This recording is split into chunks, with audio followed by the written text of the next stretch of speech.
been an awful week, hasn't it?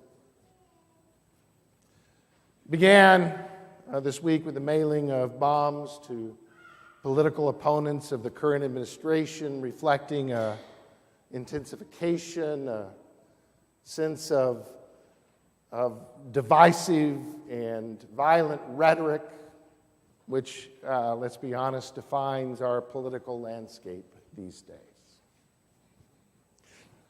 And it ended yesterday with a gunman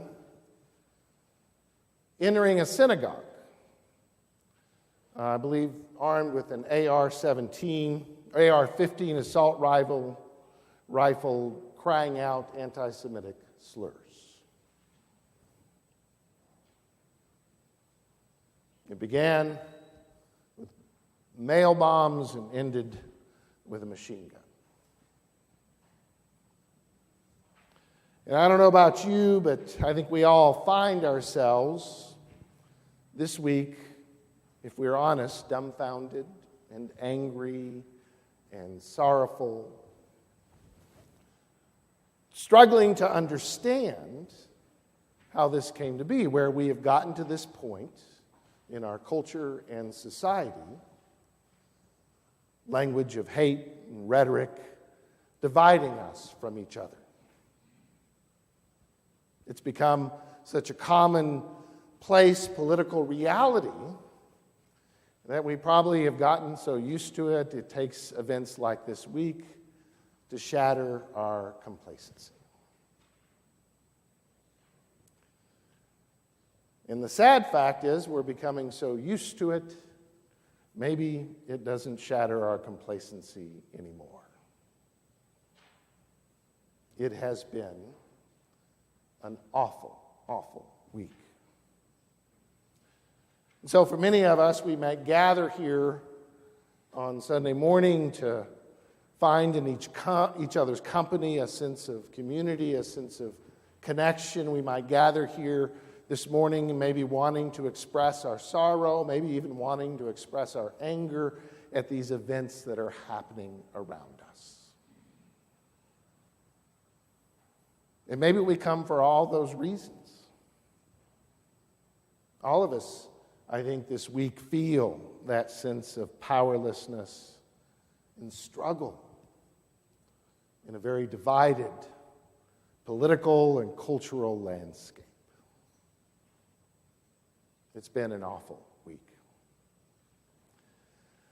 And I must confess, as the preacher this morning, I find myself like many Sundays, sometimes struggling to speak a word of grace and hope in the midst of that conflict. Very much aware in trying to operate by the physician's motto, do no harm, very much aware of struggling to speak grace in the midst of very conflicted time, knowing that we ourselves struggle with each other across boundaries that seem impossible. Knowing we live now in a world in which we scapegoat or blame the other, whether that is an immigrant or a Jew or our political opponent. And I'll be honest, it has been hard to come up with words that somehow connect and not divide.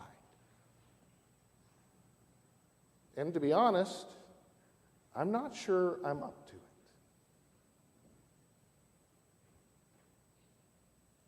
I'd like to try, but I'm not sure any preacher is up to it these days.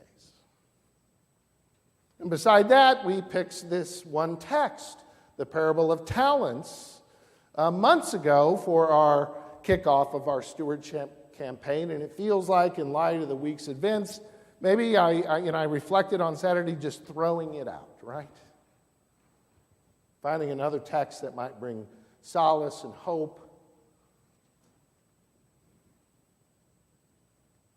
Yet something, as I wrestled with that text, something about it spoke to me even in the midst of this difficult, awful week.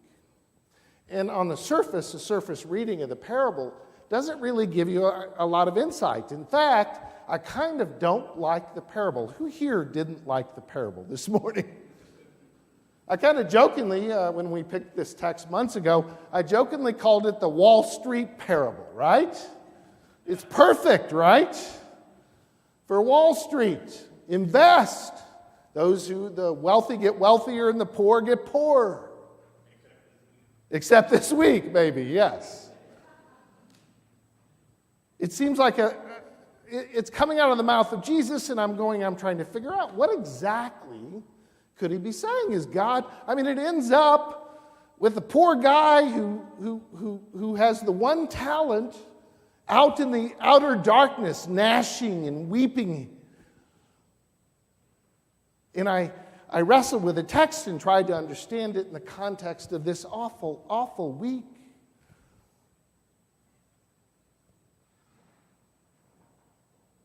And what struck me as I read this text is that at the heart of this, one of the things we need to understand, as Steve pointed out, there's a sense in which the generosity of the master, a talent was abundance, was amazing abundance given to all three.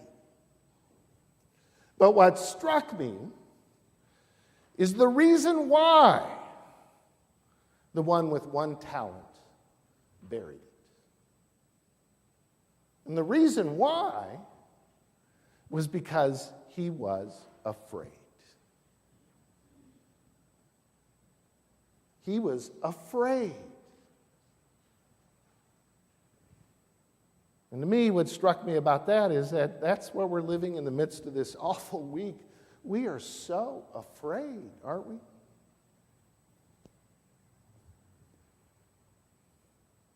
And part of the reason he is afraid is that he perceives his master. Now, it's often common for us to often equate, when we hear a parable, to equate the master in such stories to God. And that's not Jesus' point at all.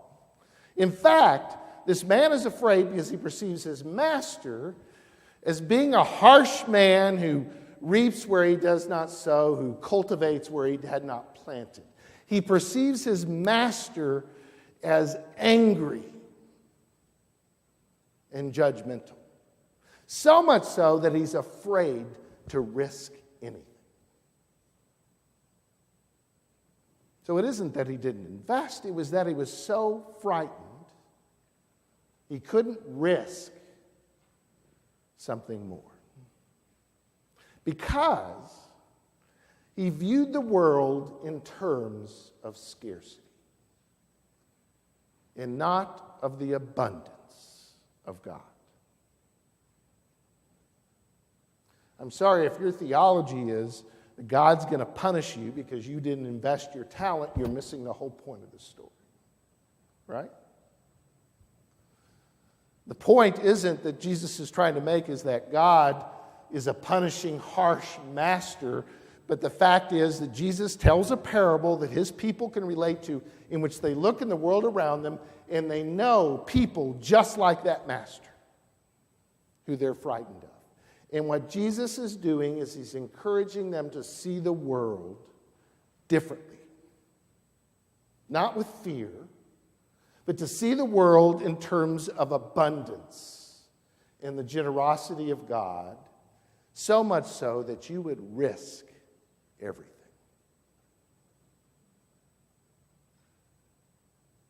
So much so that you're not afraid of what you lose if you risk it. We live in a world in which the worldview is that we're going to hide this talent in the ground, we're going to bury it, we're going to keep it from the other. We're going to maybe put people with machine guns around it to keep anybody from getting it. It's that kind of worldview that is reflected in the man with one talent. Not a worldview of abundance and generosity, that there's plenty to share, plenty of compassion to go around. But instead, we're so afraid, we're even afraid of each other here in this room.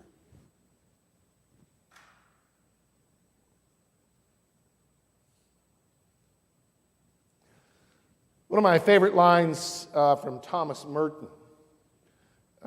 He was a monk who lived in the 50s and 60s, wrote a number of books. He was very active, civil rights, and wrote a number of amazing books about the spiritual life, the contemplative life. And one of the interesting things, one of my favorite lines that he has in one of his books, he says, you know, if you are in retreat enough, if you look and live in enough quiet and silence and look deeply enough, you will find in yourselves, if you're quiet enough and to pay attention enough, if you look deeply enough, you will find in your own self the seeds of Auschwitz and Watts. That every human being has that capacity within them. And that is often what connects us, is the reality that that person may be the other, but the reality is that all of us share that deep within us, that possibility. But I think Merton shouldn't have stopped there, because I believe that if we look deep enough and hard enough within each of ourselves, we will find the seeds also of an abundant compassion and kindness and caring that every human being has within them. That in a world where bombs are mailed and in which a man goes into a synagogue and shoots people with a machine gun, somehow this world is big enough and abundant enough that the compassion and kindness and generosity that every single one of us carries will still win. Fred Rogers, there's a quote from Fred Rogers. He told a story that when he was a kid and he would watch television, Fred Rogers of Mr. Rogers' Neighborhood, that when he was a kid and he would watch television and see bad things happening, he'd ask his mom. He says, well, how do I make sense of this? Or what does this mean? And he would be very frightened by it. And his mom gave him a piece of advice. She says, don't just pay attention to the bad things. Notice the people coming to help. See the world not by the seeds of Auschwitz and Watts, not by the seeds of violence and angry rhetoric. Actually see the world in terms of those, and there are far more people rushing to help. And our calling, brothers and sisters, is to see the world with the abundance of God's love despite the awful week we've had.